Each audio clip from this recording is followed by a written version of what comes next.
ఈరోజైతే మేము ఆంజనేయ స్వామి గుడికైతే వెళ్ళాలని అనుకుంటున్నాము. అంటే మామూలుగా అయితే వారం రోజులు ప్రతి నెల వారం రోజులైతే పూజ చేయకుండా అయిపోతాం కదా! అప్పుడైతే పూజ బాగా చేసుకోవాలనిపిస్తుందనమాట ఇంట్లో ఉండే ఆడవాళ్ళకైతే. నెక్స్ట్ అయితే మేము శ్రీరామనవమి అయితే బాగా జరుపుకోలేదు. మా ఊర్లో సీతారాముల కళ్యాణం అయితే బాగా జరిపేవాళ్ళు ఇంతకుముందు. ఈసారి అయితే అనుకోకుండా జరపలేదన్నమాట.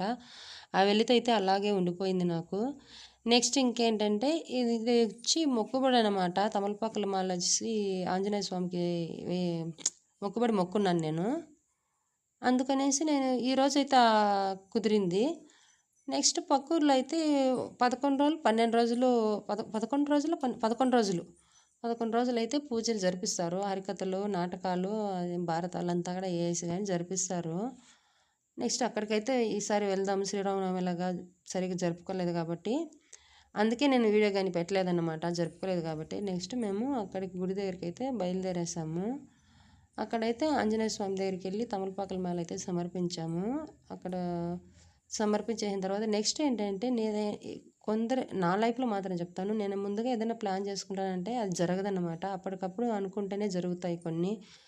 నా లైఫ్‌లో మాత్రమే చెప్తాండేది నేను. మిగతా వాళ్ళ లైఫ్‌లో నాకు తెలీదు. కాబట్టి నేనేదైనా అప్పటికప్పుడు అనుకుంటేనే జరుగుతాయన్నమాట. ఇంతకుముందయితే చాలా సార్లు ఆంజనేయ స్వామి గుడి దగ్గరికి పోయి బండికి పూజ చేసుకొని మొక్కు తీర్చుకుందామనేసి అనుకున్నాను. ఆ మొక్కు అయితే ఇలా తీరిందనమాట. నాకైతే చాలా సంతోషంగా అనిపించింది. నెక్స్ట్ ఏంటంటే పిల్లలకి గానీ కొంచెం అక్కడికెళ్ళి సింధూరం గాని పెట్టుకొని కొంచెం ధైర్యం వస్తుందనమాట. భయపడితే పిల్లోళ్ళు ఖచ్చితంగా నేనైతే ఆంజనేయ స్వామి గుడి దగ్గరికెళ్ళి మొక్కొనొస్తాననమాట. అప్పుడైతే భయపడరు. ధైర్యంగా ఉంటారనేసి ముందుగానే ఆ మాటలు చెప్పడం వల్లనే వాళ్ళకి ధైర్యం వస్తుంది. నెక్స్ట్ అయితే భవ్య అయితే బాగా మొక్కుతుందనమాట. ఎట్లాగైనా ఫస్ట్ క్లాస్‌లో రావాలనేసి పడి పడి అయితే మొక్కుతుంది భవ్య.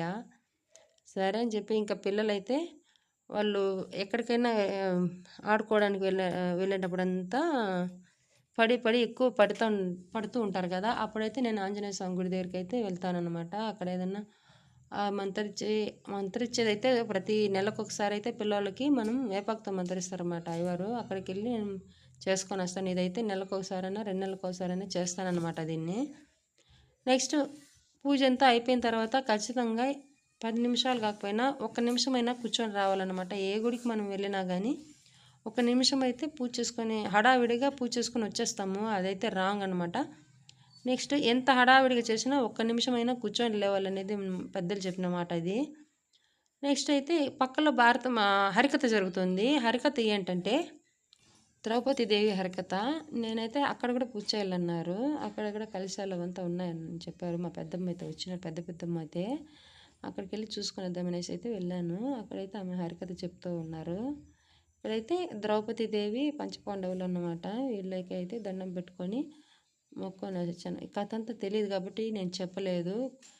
పూర్తిగా తెలుసుకొని అయితే చెప్పాలి. కొంచెం తెలిసింది చెప్పకూడదనమాట. నాకే కొంచెం తెలుసు. ఎక్కువ తెలీదు కాబట్టి నేను చెప్పలేదు దాని గురించి అనమాట.